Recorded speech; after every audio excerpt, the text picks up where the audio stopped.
प्यारे साथियों, मैं आप सभी का एआर ट्यूशन क्लासेस में स्वागत करता हूं। उम्मीद है आप सभी अच्छे होंगे। देखिए, आज हम जो है पढ़ेंगे क्वेश्चन 3 और मैं 2-3 क्वेश्चन और करवाऊंगा भाई, फिर एक्सरसाइज पूरी की पूरी आप करेंगे, ठीक है। मतलब ये है जो आगे 3-4 क्वेश्चन बचेंगे आप सारे हो जाएंगे आपके, लेकिन ये थोड़े अलग अलग है, ये करवा रहा हूं बस पहले। इसमें कहा क्वेश्चन नंबर 3 में देखो, दैनिक जेब भत्ता, दैनिक जेब भत्ता बताऊंगा, बड़ी सारी चीजें बताऊंगा अभी, 1 मिनट दो बस। रुपयों में, ये तो है कहीं में वही रुपयों में।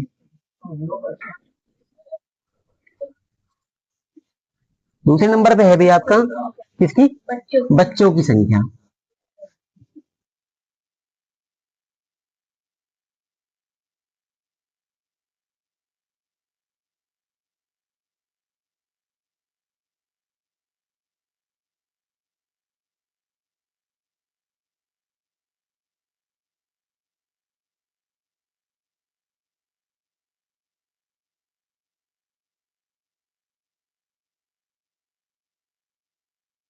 क्वेश्चन नंबर 3 है, इसमें आपसे कहा कि निम्नलिखित वितरण बंटन एक मोहल्ले के बच्चों के दैनिक जेब खर्च को दर्शाता है। और फिर कहा माध्य जेब खर्च 18 रुपए है। माध्य, देखो आपके पास सवाल में दिया माध्य जेब खर्च 18 रुपए है, तो ये आपको लिखना है क्या कि माध्य, माध्य यानी कि x बार बराबर कितना है, 18 रुपए है। ये x बार का मान दिया आपको भाई, यानी कि जो हम निकाल लग रहे हैं हर बार समांतर माध्य x बार का मान निकाल रहे हैं हम, वो कितना है, 18 रुपए है। अब की बार माध्य तो खुद दे दिया उसने, समझ गए। आगे उसने फिर कहा आपसे कि रिक्त बारंबारता यानी कि खाली स्थान जो है आपके पास, ये वाला जो एफ दे रखा है यहाँ पे, इसका मान आप ज्ञात कीजिए। यानी कि यहाँ पे संख्या कितनी आवेगी वो आपको ज्ञात करनी है। भाई हर बार क्या कर रहे थे हम, सारी चीजें आपको मिल रही थी, ये भी मिल रही थी, तो हमें निकालना था समांतर माध्य या माध्य एक्स बार का मान निकाल रहे थे ये वाला। लेकिन अब की बार ये तो हमें दे दिया, हमें मान निकालना अब की बार किसका, बारंबारता का, एफ का मान निकालना है। समझ गए इस चीज को, ये तो बात यहां तक समझ में आई।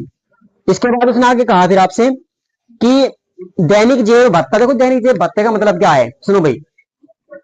दैनिक मतलब है दिन की, यानी कि रोजाना की, एक दिन में, और भत्ता मतलब खर्च है। भत्ता मतलब क्या है, खर्च है। एक दिन का जो खर्च है वो एक बच्चे का कितना है वो यहाँ पे दे रखा। यानी कि कुछ बच्चे तो ऐसे हैं जो रोजाना 11 से 13 रुपए के बीच में खर्च करते हैं। ऐसे बच्चे कितने हैं, 7 बच्चे। समझे तुम, जैसे भी मान लीजिए आप 10 रुपए की चीज खा रहे रोजाना, तो वो खर्च है या नहीं है, या आप 20 का खा रहे रोजाना खर्च कर रहे, तो वो क्या है, खर्च है आपका रोजाना। तो ऐसे यहाँ पे खर्च उन्होंने जो है एक जो है ना भाई एक सारणी बनाई, एक जो है जानकारी इकट्ठी की कि इस तरीके से बच्चे जो है ना 11 से 13 के बीच में जो रुपए खर्च कर रहे बच्चे, ऐसे बच्चे कितने हैं, 7 है। जो 13 से 15 रुपए के बीच में खर्च कर रहे हैं ऐसे बच्चे कितने हैं, 6 है। तो इस तरीके से हमें जो है ना सूचना दी गई। देखो जो हम सांख्यिकी पढ़ रहे, सांख्यिकी का मतलब ही यही है कि जो हमें सूचनाएं मिले, जो हमें जो है ना भाई ज्यादातर जो डाटा मिले उसका हम विश्लेषण करें, उसको समझे, है ना, उसका जो है ना भाई हम उसका अनुमान लगा से कितना इसका जो है ना भाई मान निकल के आएगा, वो सारी सांख्यिकी तो है। बड़े से बड़े जो डाटा को हम जो है एनालाइज करें, यानी कि उनका विश्लेषण करें, उनको समझे, वो सारा सांख्यिकी के अंदर आ रहे हैं। जो बड़े से बड़ा डाटा हो, जैसे मान लीजिए आप किसी दुकानदार के यहाँ पे लगे, मान लीजिए काम के लिए लगे आप, बड़े बड़े स्टोर रूम, जो बड़े बड़े स्टोर हो ना, सामानों ज्यादा से ज्यादा जो है ना लेन देन हो वहां पे, तो वहां पे जो डाटा का लेन देन हो वे वैसे नहीं करते, आदमी रखते, उनमें स्टॉक जो है ना कंप्यूटर पे चढ़ा रखा है सब चीजों का, कि भाई जो है ना ये इस माल का रेट जो है ना इतना है और इतना स्टॉक हमारे पास आया, इतना गया, सारी चीजें वहां पे लिख रही है उनकी। तो वे इस तरीके से सारणी बनी रहे उनके पास में, जैसे सारणी हम यहाँ बना रहे, उन्हें पता रहे कि भाई ये वाला माल हमारे पास इतना है, ये वाला माल इतना है, और इतना हमने जो है दे दिया, इतना खर्च कर दिया, इस तरीके से सारणी मिली रहे। तो ये सारा काम सांख्यिकी के अंदर हो, वही सांख्यिकी हम पढ़ रहे हैं, ठीक है। बड़ी से बड़ी जानकारी को आसानी से हम समझ सके, उसी को सांख्यिकी बोल रहे हैं। क्लियर है बात, ये बड़ी से बड़ी जानकारी तो है भाई, इतनी जानकारी को आप वैसे लिख लो बहुत बड़ी हो जाएगी, नहीं हो जाएगी। इसको हमने सारणी में बना दिया, अब इसका विश्लेषण हम कर रहे, यानी कि इसको समझ रहे किस तरीके से हम जो है ना हमें डाटा दिया गया, वही सांख्यिकी के अंदर आ रहा। अब ये जानकारी हमें दी गई कि ये जो है ना खर्च है, ये तो क्या है, खर्च, और ये है बच्चों की संख्या। बिल्कुल छोटी बात होगी या नहीं होगी। अब जो है ना हमें यहाँ पे देखना कि ऐसे बच्चे कितने हैं, ऐसे बच्चे कितने हैं जिनका खर्च 19 से 21 रुपए के बीच में। बस वो संख्या हमें निकालनी है। क्लियर है ना? भी बच्चों की संख्या ही तो है ये, तो आपको निकालनी। अब भाई मैंने आपको बताया था, देखो जब हमारे पास छोटे आंकड़े हो, छोटी संख्याएं हो, तो आपके पास प्रत्यक्ष विधि है एक तो। दूसरे उसके बाद यदि कुछ बड़ी संख्या है तो आप दूसरी विधि क्या है हमारे पास, कल्पित माध्य विधि, उससे निकाल सकते हैं। और भी ज्यादा बड़ी संख्याएं हैं तो आप पग विचलन विधि का यूज करेंगे। अभी तक हमने वो पढ़ी नहीं, अभी हमने पढ़ी केवल दो विधि, प्रत्यक्ष विधि और कल्पित माध्य विधि। तो उन्हीं में से कोई इसमें से कर लेंगे इसमें। तो देखिए भाई, सबसे पहले तो हमारे पास ये क्या है, ये है, हम इसे बोल रहे हैं वर्ग अंतराल। क्या बोल रहे हैं इसको? वर्ग अंतराल। ये सारी चीजें समझ में आ गई? तो यहाँ पे लिख रही थी, ये तो है वर्ग अंतराल, ये है एफ। एफ मतलब बारंबारता। भाई बहुत अच्छे से समझ लो, सवाल इंपोर्टेंट है, आएगा, ध्यान रखियो। मतलब ये है, ये ना आओ, लेकिन ऐसा सवाल जरूर आएगा आपका, हर साल आवे। ठीक है भाई, दो आवे सवाल। तो देखो यहां से हमारे पास वर्ग अंतराल, ये क्या है, बारंबारता। एफ का मतलब क्या है, बारंबारता। सबसे पहले जब भी आप कुछ भी निकाल लो, चाहे कोई सी भी विधि का यूज करो, सबसे पहले आपको निकालना है मध्यमान। क्या निकालना है? मध्यमान। और मध्यमान को हम एक्स से प्रकट करते हैं। किससे भाई? मध्य नहीं भाई, एक्स बार से नहीं, खाली एक्स से। एक्स बार से तो प्रकट करते हैं माध्य को, समांतर माध्य को। क्लियर है बात? ये है मध्यमान, यानी कि एक्स यहां से हम निकाल लेंगे, इसे हम प्रकट करते हैं एक्स से, खाली एक्स से भी। क्लियर है ना बात सभी को? ये जो एक्स बार है समांतर माध्य जो हम निकाल रहे थे, क्लियर है? अब यहां देखो, जब आप एक्स निकाल लो तो एक्स का सूत्र समझ लो आप, मध्यमान। देखो मैं यहां लिख रहा हूं मध्यमान, यानी कि एक्स जब आप निकाल लो तो आप निकालते हैं उच्च सीमा। सॉरी, उच्च सीमा का, हाँ उच्च सीमा लिखना था भाई, मैं बताऊंगा भाई, एक मिनट रुक जा बस। उच्च सीमा प्लस निम्न सीमा और बटे में भी दो। देखो उच्च सीमा निम्न सीमा यानी कि हाई लिमिट और लो लिमिट, इन दोनों को जोड़ना है और दो से भाग देना है। ये हमारा क्या है, एक्स है। यानी कि जो आपको यहाँ लिखा हुआ दिख रहा, इन दोनों को आप जोड़ो और दो से भाग दो, इन दोनों को जोड़ो दो से भाग दो, दोनों को जोड़ो दो से भाग दो, आंसर अपने आप आता रहेगा यहाँ। ठीक है? और मैंने ये भी बताया था कि भाई सारों को जोड़ने की जरूरत नहीं है, जो वर्ग अंतराल है, जो इनमें अंतर है, जो इनमें अंतर है, बस पहला निकाल दो, पहले के बाद सब में वो अंतर जोड़ना शुरू कर दो। जैसे आप देखो, उच्च सीमा क्या है, उच्च सीमा 13 है, निम्न सीमा क्या है, 11 है। या आप इसे उल्टा भी लिख सकते हो, निम्न सीमा प्लस उच्च सीमा, कोई दिक्कत नहीं है। 11 और 13 आप जोड़ेंगे नहीं जोड़ेंगे भाई, कितने होंगे, 24। 24 होंगे या नहीं होंगे? आपके पास वो 24, और 24 को जब आप दो से भाग देंगे तो कितना आएगा, 12 आएगा। तो पहली संख्या आपको पता लगी कि पहला एक्स जो है 12 आया। अब मैंने कहा सारों के सारों को निकल दो मत, क्या करो, अंतर देखो कितने कितने का है, सब में तो दो का अंतर है या नहीं, तो बस आप दो दो जोड़ते चले जाओ, अपने आप ऑटोमेटिकली जो है ना आंसर बिल्कुल सही आते रहेंगे। दो जोड़ेंगे कितना आएगा, 14, यहाँ दो जोड़ेंगे 16, फिर दो जोड़ेंगे 18, और ये 20, और ये बस हो गया ये। ठीक है? एक निकाल लो, बाकी सीधे चले जाओ निकालते हुए। यदि आप सारों को निकाल के भी देखो जब भी यही आएगा, चाहे कोई सा भी देखो। जैसे 17 जोड़ो, 17 और 19 कितने होंगे, 19 से 7 26, और 10 36, कितने होंगे, 36। 36 को आप दो से भाग देंगे तो 18 ही तो आएगा। तो ऐसा आप निकालेंगे। हाँ क्या, अच्छा एक और रह रहा अभी नीचे, चलो इसको लिख दो 24। ठीक हो गया आप? अच्छा इस वाली दिक्कत तो नहीं है एक्स की? ध्यान रखियो, कोई सी भी आप जो है ना भाई विधिया कर रहे हो, सबसे पहले एक्स जरूर निकलेगा, इंपॉर्टेंट है ये, एक्स निकालना जरूरी है। ठीक है? अब इसके बाद ये मिटा दो यहां से, मैं ये वाली चीज नीचे वाली, ये बस केवल समझाने के लिए थी भी। ठीक है? याद रख लेंगे आप, सूत्र है इसका, लिखना नोट करना चाहे नोट कर लेंगे कि मध्यमान जब हमें निकालना है तो कैसे निकाल लेंगे, उच्च सीमा प्लस निम्न सीमा बटे में 2। ठीक हो गया? अब आगे आओ, देखो जब एक्स निकालने हैं, इसके बाद यदि हम प्रत्यक्ष विधि का यूज कर रहे हो, भाई सुनो, यदि हम प्रत्यक्ष विधि निकाल रहे हो तो आपके पास प्रत्यक्ष विधि का सूत्र है, आप क्या लिखेंगे सूत्र भाई, एक्स बार यानी कि समांतर माध्य बराबर sigma F x upon sigma F. ये प्रत्यक्ष विधि है या नहीं है? लेकिन अब आप समझो, थोड़ी सी जो है ना गुणा भाग थोड़ी सी हार्ड सी पड़ रही है, हमें दिख रही ना, तो इसको छोटा करने के लिए जब भी आपको थोड़ी सी भी हार्ड लगे गुणा, तो आप जो है ना तुरंत जो है विधि बदल दो। क्या बदल दो, विधि बदल दो। ये हमारे पास एक्स बराबर sigma F x upon sigma F. देखो यदि आपको प्रत्यक्ष विधि का यूज करना है तो भी यहीं तक निकालना है ना, बस हमें अगली लाइन क्या करनी है, एफ गुणा एक्स, यानी कि इस एफ की गुणा एक्स के साथ करनी है। एक तो ये है, यदि अच्छा इसमें तो दिक्कत कुछ भी इस विधि में, प्रत्यक्ष विधि में। अब इसके बाद दूसरी विधि, अब हमने मान ली तो हमारे पास आ गई, हम सोच रहे हैं इससे अगली विधि से करेंगे। तो देखो x के बाद मैंने आपको कहा था जब कल्पित माध्य विधि यूज करेंगे तो आप इसमें से एक क्या मान लेंगे, कल्पित माध्य मान लेंगे। क्या मान लेंगे, कल्पित माध्य, क्योंकि सूत्र पे देखो फोकस रखना है, सूत्र पे फोकस क्यों रखना सूत्र पे, क्योंकि उससे आपको पता लगा क्या क्या मानना है। कल्पित माध्य विधि का जो सूत्र है वो है एक्स बार बराबर A plus sigma F D upon sigma F. ठीक है भाई, भाई इसका नाम है समांतर माध्य। यो आया नहीं भाई, ये अब की बार सवाल में दे रखा है, यानी कि अब की बार समांतर माध्य निकालना नहीं है आपको, उसका मान दे रखा है।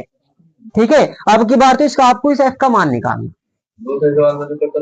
दूसरे सवाल में आपको एक्स बार का मान हमें निकाल रखा है। ठीक है, उसमें सारी चीजें दे रखी थी। अब क्लियर हुई बात, ये वाले अब की बार सवाल में दे रखा है। देखो जब थोड़ा सा हार्ड करना हो सवाल, तो आपको एग्जाम में भी ज्यादातर जो क्वेश्चन आवे वो ऐसा ही आवेगा, यानी कि पूछेगा आपसे, क्या पूछेगा, जब 4 नंबर या 6 नंबर में सवाल देगा भाई, थोड़ा सा जो है कुछ तो घुमा के देगा, तो आपको जो है ना बारंबार तक पूछ लेगा, एक्स बार का मान आपको दे देगा। तो बस फर्क कुछ नहीं है, केवल एक्स बार की जगह पे आपको ये मान रखना है जो दे रखा है। क्लियर होगी, अभी हम सवाल करेंगे, आसान हो जाएगा। अब यहाँ तक ए हमें मानना पड़ेगा, नहीं मानना पड़ेगा भाई, कल्पित माध्य में सबसे पहले क्या मानना है, ए। तो आपने मान लिया, यहाँ लिखेंगे माना कल्पित माध्य, कल्पित माध्य ए बराबर क्या, बताओ कौन सा, अब की बार बताओ कौन सा मान्य भाई, 18 मान ले। देखो भाई हमने मान लिया 18 है, ये कल्पित माध्य है। तो अब आपको क्या निकालना है, इसके बाद बता देंगे तुरंत, हमें निकालना है डी, और डी निकलता है एक्स माइनस ए। डी का सूत्र मान लो आप इसे, डी का सूत्र क्या है, एक्स माइनस ए, यानी कि आप लिखेंगे मध्यमान माइनस कल्पित माध्य, मध्यमान माइनस कल्पित माध्य। डी बराबर होता है एक्स माइनस ए। तो भाई जब एक्स तो है ये वाला सारा, इसमें थोड़ा सा निशान लगा सकते हैं यहाँ पे से, ठीक है, ये हमारा ए है, ये तो है हमारा एक्स, और बस ए आपको हर बार ये वाला घटाना है। तो देखो 12 में से जब आप 18 घटावेंगे, 12 में से जब आप 18 घटावेंगे तो कितने बचेंगे, 6, कहीं के 6 माइनस के 6। 14 में से जब 18 घटाओगे 4 बचेंगे, कहीं के माइनस के। 16 में से 18 घटावेंगे माइनस के 2, 18 में से 18 घटावेंगे 0, 20 में से 18 घटावेंगे 2, यहाँ पे कितने बचेंगे 4, यहाँ पे कितने बचेंगे 6। क्लियर होगी भाई सभी को बात। अब देखो सुनो, आसान क्यों हो रही बात, पहले तो करनी थी हमें इसके साथ एफ की, करनी थी नहीं करनी थी पिछले वाली विधि में, लेकिन अब की बार हमें गुणा किसमें करनी है, डी में, एफ डी। देखो यहाँ लिख रहा है एफ डी, तो एफ की और डी की संख्या छोटी होगी नहीं होगी, गुणा करने के लिए आसान हो गया। यदि आप इसे और भी छोटा करना चाह रहे, इसको आप और भी छोटा करना चाह रहे गुणा को, तो हमारे पास फिर इससे अगली विधि है पग विचलन विधि, लेकिन इसमें फायदा नहीं है करेगा। या करके दिखाओ इसी विधि, इसी को ही मैं सोच रहा हूँ भाई, बड़ी जिसमें बड़ी संख्या आएगी उसमें दिखा इसको करके, या नहीं। तो यहाँ से समझ में आ रही है बात यहाँ तक। तो भाई अब आपके पास जब डी निकल के आ जाए, तो इसके बाद आपको निकालना क्या है, इसके बाद आपको निकालना है एफ गुना डी, एफ गुना डी, एफ गुना डी, यानी कि एफ की और डी की गुणा कर देनी है। ठीक है भाई, एफ की और डी की गुणा, 7 छंग 42 माइनस के 42, 6 चौक 24 माइनस के 24, और 9 दूनी 18 माइनस के 18, और 13 की 0 में करेंगे 0, और एफ की 2 में करेंगे गुणा, बताओ कितना आएगा, 2f। ठीक है, गुणा करने पर 2f, तो 2f, और भाई यहाँ पे 5 चौक 20, और ये आपका 4 छक 24। ठीक हो गया। अब भाई इसके बाद हमें देखो 2 चीजें चाहिएगी, एक तो चाहिए आपको सिग्मा एफ, और सिग्मा एफ आपको जोड़ना पड़ेगा, जोड़ो भाई, 7 6 13, 13 में 9 जोड़ेंगे 22, 22 में 3 जोड़ेंगे कितने होंगे 25, 25, 25 और 10 35, पूरे 35 हो गए, 35 5 40, 40 और 4 44, 44 प्लस एफ। जब जोड़ते हैं चर पद को तो प्लस में लिखा जाएगा, घटा में प्लस माइनस में लिखा जाएगा, लेकिन गुणा में साथ में लिखा जाएगा, ऐसे ही क्लियर होगी। तो इसे यहाँ लिखना है 44 प्लस एफ, ऐसे यहाँ पे आ जाओ इधर भाई, तो थोड़ा सा मैं इधर को लिख लूंगा इसको, है ये इधर देखो माइनस के, हाँ यहाँ पे लिखना है सिग्मा एफ डी, यानी कि इन सबका योगफल, पहले माइनस के जोड़ो, 2 4 6 और 8 10, 10 की 4 और 2 6 और 1 7, माइनस के, अरे भाई एक हासिल कितने थे भाई, 2 और 4 6 और 8, क्या जोड़ दिया मैंने, कुछ गलत जुड़वा दिया भाई मैंने। देखो फिर से 2 और 4 6 और 8 14, 14 का 4 का हासिल 1, यहाँ जोड़ दिया 5 और 2 7 और 1 8, कहीं के माइनस के, आगे प्लस के बताओ कितने हैं, 20 और 24 कितने 44, प्लस के हैं 44, ये नहीं जुड़ सकते बीच के साथ, ये आप लिखेंगे प्लस के 2f, प्लस के, तो बताओ कितना आया होगा, देखो इसमें से ये घटेंगे तो आपके बचेंगे 4 में 4 गया 0, 8 में 4 गए 4, कहीं के माइनस के 40 और प्लस के 2f। बस ये हमारा किसका मान है भाई, एफ सिग्मा एफ डी का। यहां तक तो समझ से नहीं किसी को भी कुछ भी बताओ एक बार, समझ में आ रहा सभी के? अच्छा आप लोग बताओ, यहाँ पर करूँ या वहां पर करूँ? वहां पर ठीक रहेगा? ऊपर ऊपर ठीक रहेगा ना भाई? यहाँ पे आने में दिक्कत रहेगा भाई, ऊपर देख दो मैं। क्या देखो, आप सूत्र लगाओगे भाई, एक्स बार बराबर यानी कि समांतर माध्य बराबर, समांतर माध्य sigma F D upon sigma F. मान रखेंगे एक्स बार का मान देखो कितना है, 18 बराबर ए का मान हमारे पास 18 प्लस सिग्मा एफ डी का मान है माइनस के 40 प्लस 2f। और भाई ये पूरा कोष्ट के अंदर कर लेंगे ऐसे, ठीक है। बटे में f का मान कितना है, 44 प्लस f, सिग्मा f का मान 44 प्लस f। ठीक हो गया यहाँ तक? देखो ये 18 इधर प्लस का है, इधर कहीं का हो जाएगा माइनस का हो जाएगा, तो आप लिख देंगे 18 माइनस 18 बराबर इधर प्लस माइनस माइनस ही तो रहेगा, तो माइनस के कितने भाई 40 प्लस 2f बटे में भी 44 प्लस है। ये तो हो गया जी जीरो। जब ये जीरो हुआ, इधर ये पूरा भाग में है, इधर कहीं में आएगा गुणा में आएगा, तो आप इसे ऐसे तो लिखोगे 44, भाई शांति थोड़ा सा, बराबर इधर क्या लिखेंगे माइनस के 40 प्लस के 2f। ये जब पूरा का पूरा गुणा में है जीरो के साथ, तो जीरो जीरो हो जाएगा या नहीं हो जाएगा भाई? देखो ऐसे लिख दो इसको, जीरो गुणा सारा जीरो हो जाएगा या नहीं हो जाएगा भाई? ये हो गया जी जीरो। इधर बच गया आपका माइनस 40 प्लस 2f, माइनस के 40 इधर आके क्या होंगे प्लस के 40, इधर क्या बचा 2f, दो गुणा में है, इधर कहीं में जाएगा भाग में जाएगा भाई, तो आप लिखेंगे 20। किसका मान आया? f का। यही हमारा आंसर होगा। ठीक है भाई, नो बताओ कहीं पे भी कोई समस्या हो भाई सवाल में? एक बार नोट करें इसको जल्दी। क्वेश्चन अगला, किसी फुटकर बाजार में फल बिक्री का पेटियों में रखे आम बेच रहे थे। सुनो भाई, इन पेटियों में आमों की संख्याएं, इन पेटों में इन पेटों में इन पेटियों में आमों की संख्याएं भिन्न भिन्न है, यानी कि परिवर्तनशील, अर्थात आमों की पेटियों की संख्या के अनुसार आमों का बंटन निम्नलिखित था पेटियों का। देखो भाई, आमों की संख्या दे रखी 50 से 52, फिर 53 से 55, और पेटियों की संख्या भी दे रखी है। एक बार थोड़ा सा लिखेंगे, देखो यहाँ पे आमों की संख्या,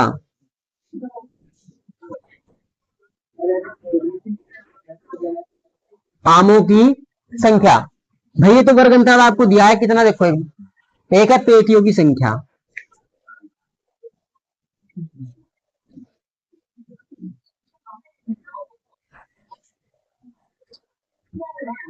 पेटियों की संख्या, ये पेटियों की संख्या क्या होगी बताओ एक बार, एफ होगी या नहीं होगी? और ये वर्ग अंतराल। अब सुनो, देखो इसमें सवाल में बहुत ध्यान देने की जरूरत है। एक बार उसने देखो क्या कहा, उसने जो आमों की संख्या दी है वो आपको दी 50 से 52, एक बार सुनो भाई 50 से 52, और फिर 53 से, अब थोड़ा सा डाउट क्लियर हुआ तुम्हें? डाउट यहाँ पे बताओ एक बार, नहीं हुआ किसी को अभी? अच्छा नो बताओ, ये बात अलग नहीं दिख रही है आपको कुछ? देखो भाई सुनो, अलग ये है, हर बार जो अभी तक हम वर्ग अंतराल लिख रहे थे वो आपका इस तरीके से था 50 से 52, 52 से 54, यानी कि जो संख्या यहाँ पे खत्म हो रही थी वो यहाँ से शुरू हो रही थी, यहाँ पे हो रही थी या नहीं हो रही थी भाई? पिछले वाले सवाल आप देखेंगे तो जो संख्या यहाँ पे खत्म हो रही थी उसी से शुरू हो रहा था। अब की बार ऐसा हुआ कि एक संख्या छोड़ने के बाद शुरू हो रही, और हर बार ऐसा ही दे रखा उसने। फिर दे रखा है आपको 56 से 58, देखो हर बार एक एक संख्या बढ़ रही है नहीं बढ़ रही है, तो ऐसा हम जो है ना वर्ग अंतराल नहीं मान सकते भाई, ऐसा नहीं कर सकते आप इसको। ठीक है, तो इसके लिए क्या करना है, ऐसा सवाल आगे भी आपका इंपॉर्टेंट है। ठीक है, कैसा करना है सुनो, एक की तो दिक्कत है भाई, देखो वर्ग अंतराल लगातार नहीं है, क्या नहीं है? वर्ग अंतराल लगातार नहीं है, तो एक का अंतर आ रहा, कितने का? एक, यानी कि एक छोड़ के चल रहा है। जब एक छोड़ के चल रहा है तो उस एक को आपको एडजस्ट करना है। क्या करना है? एडजस्ट कैसे करेंगे?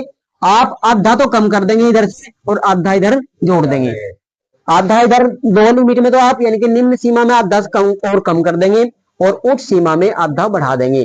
ठीक है, आपका वो एक पूरा हो जाएगा। कैसे, देखो मैं लिख रहा हूं अब। तो अब आप इसे क्या करेंगे भाई, देखो एक बार आप लिखेंगे आधा कम करने के बाद 50 में से 49.5 से 52.5, भाई 52 ही तो था यहाँ पे, 49.5 से 52.5। जो पहले दो दो का अंतर था सब में, अब 3-3 का अंतर होगा। 49 से 52 हुआ या नहीं हुआ, 3-3 का अंतर होगा सब में। अब बस ये वो एक एडजस्ट हो गया अब आपका। अब हर बार ऐसे ही करना है। देखो अब लिखोगे आप 52.5 से 3 जोड़ोगे 55.5। आ रहा है समझ में भाई बढ़िया। एक जो हमारा जो एक था ना, वो एक बीच में एक छोड़ रखा था उन्होंने, अब हमने कम कर दिया, आधा इधर कम कर दिया और आधा इधर बढ़ा दिया, तो आपका वो एक एडजस्ट हो गया। जो पहले वर्ग अंतराल दो दो का था, बीच बीच में तो दो अंतर आ रहा था, 50 से 52, 52 से 53 से 55, दो अंतर था ना बीच में, तो अब वो 3-3 का हो गया। 49 से 52 जब आप जाओगे 3 होंगे, कितने होंगे 3। अब 3-3 का अंतर होगा सब में, लेकिन ये लगातार हो गया। अब आपका ये क्या हो गया, लगातार हो गया, यानी कि 55.5 से आप 55-3 कितने होंगे 58.5। यहाँ पे 58.5 से आपका 61.5 और यहाँ पे 61.5 से कितना होगा 64.5। कहां तक है भाई एक बार बतावेंगे, बस इतना ही है। तो यहां तक आपको लिखना है इस तरीके से। ठीक है, अब आपका 3-3 का अंतर होगा, सबको ऐसे ही करनी है। जब भी आपका एक का अंतर आता है तो उसे एडजस्ट करना है। ठीक है, कर लेंगे ऐसे। अब देखो यहाँ आगे, आगे उसने एफ कितना दिया है भाई, दो का आने का नहीं भैया आपका। अगर दो का होगा तो फिर एक का एडजस्ट करना पड़ेगा, एक इधर कम एक इधर फालतू, ऐसा करना पड़ेगा। अब देखो यहाँ, तो यहाँ पे कितना है, पहली संख्या 15 बोलेंगे एक बार, 15। हाँ हाँ बोलेंगे। देखो अब की बार उसका यूज कर लेंगे। ठीक है, इसमें विधि सीख लेंगे तीसरे वाली। हाँ विचलन विधि। तो यहाँ तक तो सवाल दे रखा है। ठीक है, अब आगे क्या निकाल लग रहा है बता देंगे एक बार सभी। क्या निकालते हैं, एक्स मध्यमान, मध्यमान यानी कि आपको निकालना है एक्स। और एक्स निकलता कैसे है, दोनों को जोड़ेंगे, दो से भाग देंगे, दोनों को जोड़ेंगे, दो से भाग देंगे। यहाँ देखो दोनों को जोड़ो, जब आप दोनों को जोड़ेंगे 5 5 10, एक हासिल का, तो यहाँ जोड़ दो 3 हो गए, 3 और 9 12, 12 का 2 का हासिल 1, 5 और 4 9, एक हासिल का 10, 102 पूरे हो गए नहीं हो गए भाई। एक अंक के बाद था पॉइंट आपका, जोड़ रहे हैं हम ऊपर नीचे रख के। तो 102 को जब आप 2 से भाग देंगे तो कितना आएगा भाई, 51 आएगा। कितना आएगा, 51 आएगा। तो आपके पास पहली संख्या कितनी आई। अब आपको सारों को जोड़ने की जरूरत नहीं है। अब क्या करेंगे, आपको पता है 3-3 का अंतर है सब में, है या नहीं बताओ। 3 का अंतर, 2 का नहीं है, 3 का अंतर है। तो 3-3 जोड़ते चले जाएंगे भैया। अब आप 51 में 3 जोड़ेंगे 54, 57, 60, 63 हो गया भाई। भाई जितना अंतर इनमें है वो जोड़ना है हर बार। ठीक है, अब यहां तक क्लियर है। अब आगे देखो भाई, इसके बाद क्या निकालते हैं, प्रत्यक्ष विधि में तो आप क्या निकालते हैं, एफ गुणा एक्स निकालते हैं। सुनो ध्यान से, प्रत्यक्ष विधि में क्या निकालते हैं भाई, एफ गुणा एक्स, यानी कि इन दोनों की गुणा करते हैं। लेकिन गुणा बड़ी बड़ी बैठेगी नहीं बैठेगी, बड़ी परेशानी वाली बात है। तो इसका मतलब हम उसका यूज नहीं करते। फिर हमें निकालनी है कल्पित माध्य विधि। तो जब आप पग विचलन विधि में जाओगे उसके लिए आपको पहले कल्पित माध्य विधि भी पूरी करनी पड़ेगी।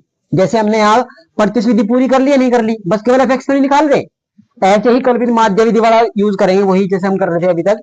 तो बताओ क्या करते हैं भाई, मान लेंगे सबसे पहले, माना कल्पित माध्य, बताओ क्या मान लो भाई, ये मान लिया 57, माध्य ए बराबर 57 है।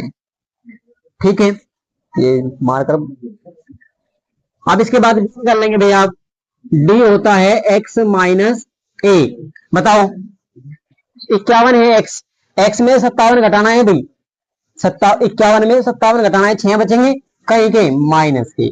54 में 57 घटाएंगे माइनस के 3, 57 में 57 घटाएंगे 0, 60 में 57 घटाएंगे 3, 63 में 57 घटाएंगे कितने बचेंगे 6। हो गया ये भी। देखो वैसे तो गुणा भाग आसान होगी, देखो कितनी छोटी संख्या होगी, लेकिन अब आप उस विधि का यूज करें पग विचलन विधि का। अच्छा भाई, यदि हम कल्पित माध्य विधि का यूज करते, यदि हम कल्पित माध्य विधि करते तो इसके बाद हमें क्या करना था, एफ की और डी की गुणा करनी थी। क्या करनी थी? एफ की और डी की गुणा करनी थी इस कॉलम में, अगले वाले में। लेकिन अब हम वो नहीं कर रहे, तो अब की बार एक लाइन और बढ़ेगी। अब आपको निकालना है यू। क्या निकालना है भाई? यू। अब ये नई पिसाद एक और खड़ी हुई, इसको भी देखो आप एक बार, है ना पिसादी? मुझे पता था मगर पिसाद है ये। देखो तो भाई यू कैसे निकालना, सुनो। देखो यू आप निकाल लेंगे तो यू बराबर होता है डी अपॉन एच। क्या होता है भाई? यू बराबर होता है डी अपॉन एच। अब यू कैसे निकलेगा? डी अपॉन एच से, लेकिन एच तो हमें पता ही नहीं क्या है। देखो यू को तो पता लग जाएगा यहाँ पे जब निकलेगा, वो तो यू हो जाएगा। लेकिन एच क्या है, वो एच नई नई बात आई या नहीं आई? डी तो हमारे पास ये रही, डी तो ये रही, एच चाहिए हमें। तो देखो एच बराबर होता है, एच को हम कहते हैं वर्ग अंतराल। क्या कहते हैं भाई? वर्ग अंतराल। वर्ग अंतराल। तो बताओ वर्ग अंतराल कितना है? वर्ग अंतराल कैसे निकलेगा भाई? उच्च सीमा माइनस निम्न सीमा। क्या लिखोगे? उच्च सीमा, उच्च सीमा माइनस, नहीं भाई क्या कह रही है गुड़िया, बटे दो नहीं करना है इसमें, बस केवल वर्ग अंतराल निकालना है। बटे दो करने के लिए क्या था, हम जब दोनों को जोड़ रहे थे, दो सा भाग दे रहे थे, वो केवल एक्स था, एक्स निकाल रहे थे। अब हम निकाल रहे हैं एच। एच होता है वर्ग अंतराल। और वर्ग अंतराल कैसे निकलेगा? उच्च सीमा माइनस निम्न सीमा, high limit minus low limit. यानी कि आपको बड़ी संख्या में छोटे वाली घटानी है। कितना अंतर है बताओगे? सभी को पता है 3 का अंतर है या नहीं है? यदि आप एच निकाल रहे हो यहां से, देखो इसमें निकाल लेंगे केवल, यदि आप एच निकाल लोगे तो आप लिखोगे 52.5 माइनस 49.5, यानी कि आपके पास आएगा 3। तो ये 3 किसका मान होगा? एच का। सभी में आपको क्या करना है, जो भी यहाँ पे घटा के आएगा वही एच का मान है। क्लियर होगी बात? अब बस अब हर बार आपको 3 से भाग देना है। किससे भाग देना? अभी किसको देना है? डी को। वाली लाइन है डी, इसमें 3 से भाग देना सब में। समझ में आ रही क्या बात? बताओ इधर बुढ़े, डी वाली लाइन तो ये है, डी तो हमारे पास ये रहा, ये रहा, सारे डी है। हमें किससे भाग देना? एच से, और एच का मान है 3। तो जब आप 3 से भाग देंगे तो यू का मान निकल के आ जाएगा यहाँ पे। क्लियर है? देखो डी में जब आप इसमें देखो -6 में 3 से भाग देंगे, 3 दूनी -2, 3 एकम -1, 0 में भाग देंगे 0, 3 एकम 3, 3 दूनी। देखो अब ये संख्या और भी छोटी होगी या नहीं होगी? जब आपकी संख्या बड़ी भी होगी ना और भी बड़ी, तो वो भी बहुत छोटी हो जाएगा यहाँ पे आगे। तो इसलिए हम इस विधि का यूज करते हैं जब आंकड़े जो है ना बड़े दिए गए हैं। कौन सी विधि है? पग विचलन विधि। जो भी वर्ग अंतराल होगा, 3 को याद ना करना, याद किसको करना? जो भी इनका अंतर है, वर्ग अंतराल है आपके पास, जो एच आवेगा निकल के, उससे भाग देना है। ठीक है? इससे भाग डी को भाग देना है। मैंने यहाँ सूत्र भी लिख दिया इनके सामने, ये आप लिख लेंगे। ठीक है? अब भाई आगे यहाँ तक बात, जैसे जैसे हमने प्रत्यक्ष विधि का यूज करा, भाई यहाँ देखो एक बार, जब हम प्रत्यक्ष विधि का यूज कर रहे थे तो आप एक्स की गुणा एफ के साथ कर रहे थे। लेकिन जब हमने प्रत्यक्ष विधि छोड़ दी तो फिर हम कल्पित माध्य विधि में डी का यूज कर रहे थे एफ के साथ, यानी कि एफ की डी की गुणा कर रहे थे। अब हमने कल्पित माध्य विधि भी छोड़ दी, तब आप डी भी छोड़ देंगे। अब आप आया यू, नया क्या आया? यू। तो अब यू की और एफ की गुणा करनी है, इन दोनों का काम खत्म हो गया। ठीक है? अब आपको निकालना है एफ गुणा यू, एफ गुणा यू। पहले इससे पहले सूत्र लिख लेंगे एक बार, समांतर माध्य बराबर, भाई नहीं याद, नहीं लिखना पड़ेगा ना, समांतर माध्य एक्स बार बराबर होता है A plus sigma F U upon sigma F और गुणा एच। बस इसमें क्या बढ़ेगा भाई? यहां देखेंगे, इसमें केवल बढ़ेगा आपका एच। क्या बढ़ेगा? एच की गुणा होगी, जैसे यहाँ पे डी था, बस यहाँ पे यू हो गया। क्या हो गया? यू। और बाकी बस एच से गुणा होगी, बाकी सब वो का वही। क्लियर होगी बात? एक बार देखेंगे, एफ गुणा यू निकालो जल्दी जल्दी। 15 दूनी 30 माइनस के 30, 110 एकम 110 माइनस के 110, 0 में गुणा करेंगे 0। पग विचलन विधि के लिए, पग विचलन कह लो या खाली विचलन विधि कह लो। ठीक है? अब यहाँ करेंगे 115 एकम भाई 25 दूनी 50। अब हमें किसका मान चाहिए? हमें चाहिए भाई सिग्मा एफ यू। क्या चाहिए? यानी कि इन सब का योगफल चाहिएगा आपको भाई। जोड़ो 30 और 110 140 माइनस के 140 प्लस के कितने होंगे? प्लस के बताओ भाई 165 हो गए क्या? ठीक है? 115 और 50 165 हो गए। अब घटाओगे तो कितने बचेंगे बताओ एक बार? भाई कितने बचेंगे 25, कहीं के प्लस के। बस इसका मान ये है, देखो सारे मान यहाँ पे एक हमें क्या चाहिए, सिग्मा एफ चाहिए आपको। जोड़ो इन्हें, कितने हैं भाई ये 5 5 10 और 5 15 और 5 20, हासिल 2, 2 और 1 3, 4 और 3 7 और 1 8 और 2 10, 10 की 0, हासिल 1, 1 और 1 2 और 1 3 और 1 भाई 400 यार आ गया। एक बार चेक कर लेंगे भाई, कभी मैंने गलत कर दिया होगा ये 400 ही है। ठीक है चलो, ये एफ का सिग्मा एफ का मान भी आ गया। एच का मान आपके पास ही रहा, ए का मान आपके पास ही रहा, सारे मान है हमारे पास। अब मान रख देंगे, बस मान रखो। ए का मान है 57 प्लस सिग्मा एफ यू का मान 25, सिग्मा एफ का मान 400 गुणा एच का मान कितना है भाई 3। देखो दो तरीके से आप, या तो आप 25 की इसमें गुणा कर लो, जब भी कोई दिक्कत नहीं है, चाहे इसमें भाग भाग होता है वो भाग कर लो, जब भी कोई दिक्कत नहीं है। ठीक है, हल करना आपके हाथ में है, कैसे भी आप कर सकते हैं। यहां से करेंगे इसको भाई। देखो अब आप लिखेंगे बराबर, एक्स बार का मान निकाल दे भाई, 57 प्लस 25 दिया, 25 थी 75 और बटे में 100, सॉरी 400, 25 दिया 75, 25 से कम 25, बचेंगे कितने 15, 150 हो गए भाई, 25 का 150 हो गया पूरा। आपके पास आया 57 प्लस 3 बटे 16। जब आप एलसीएम लेंगे 16 आएगा, इसके बटे में एक है 16 गुना होगा नहीं होगा, 16 का पारा पढ़ दो, 16 पंजे 80, 16 96, 16 सत्ते 112, 16 सत्ते 112, हासिल 11 लगेंगे, 16 पंजे 80, 16 पंजे 80 नब्बे और 11 हासिल के 91, आगे प्लस का चिन्ह और 3 ऐसे कैसे ही। तो कितना आया भाई आपके पास,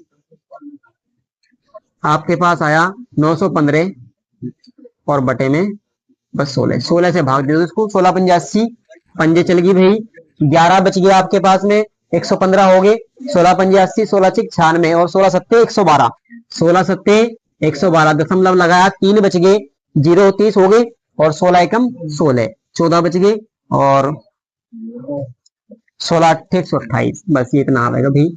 इतने इतने क्या है 57.19, हाँ 1 9। तो इससे अगली संख्या निकाल सकते हो कि वो भी यदि मान लीजिए 5 से आ रही हो या 5 से ऊपर आ रही हो, तो आप इसमें एक जोड़ सकते हैं। ठीक है भाई, तो ये क्या आया हमारे पास, हमारे पास आया आमों की संख्या। क्या है भाई, आमों की संख्याओं का माध्य है ये, आमों की संख्याओं का माध्य पूछा था उसने आपसे। ठीक है, ये आपका आंसर होगा, किसी भी विधि से आप निकाल लोगे आंसर सेम आएगा। ठीक है, किसी से भी आप निकाल सकते। मैं बताओ विधि भी हार्ड तो नहीं लगी, बताओ पहले, बस एक स्टेप आपका बढ़ेगा और इसका नाम क्या है वो भी आप लिख लेंगे। नाम है भाई पग विचलन विधि या खल्ली विचलन, आप लिख सकते हैं पग विचलन विधि। और इसका यूज कब करते हैं, जब करते हैं जब हमारे पास आंकड़े बड़े दिए गए हो, संख्याएं बड़ी दी गई हो। ठीक है, नोट कर लेंगे एक बार इसको।